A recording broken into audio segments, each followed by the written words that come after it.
Hello and welcome to the 3D drawing for your model railway. With the DTS62 nearing completion and having done the test print, I'm starting to look at the next project I want to attempt doing.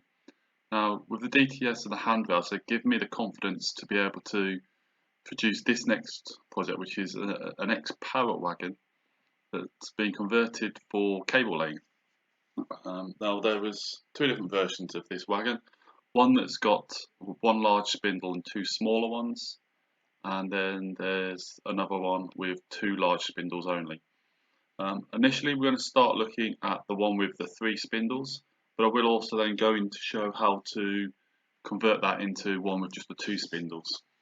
Now a lot of these wagons are all unique and individual. There's some different things on them.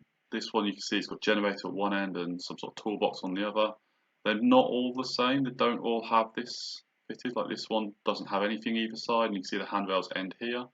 And this one they come completely to the end, and that's still a three spindle unit. So for some reason there's variance between the different types. This two spindle one, it's got nothing at either end.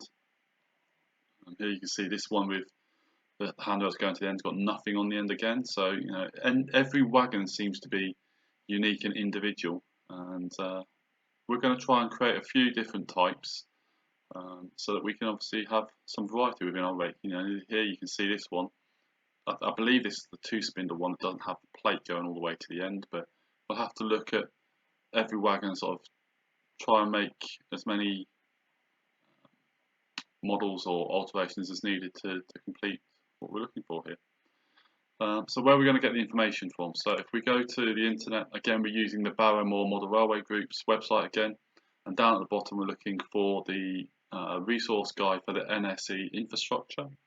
Page 41 on the PDF has the model that we're looking at. You can see that we're looking at 63-foot model, 19.2 meters across the continual length. In total there was, what, 1, 2, 3, 4, 5, 6, 7, 8, 9, 10 wagons. And I believe these bottom two actually got two spindles, not three. So we've got 8 with 3 spindles and then 2 with just the 2. You can see that it's all the notes are at the bottom here if you wanted to go through read all of them. So this is where we're getting the information from, and I have to thank Paul Wade again for supplying photos that we can use in this video. So hopefully you can follow along with this tutorial, and you'll also be able to produce your own version of this wagon.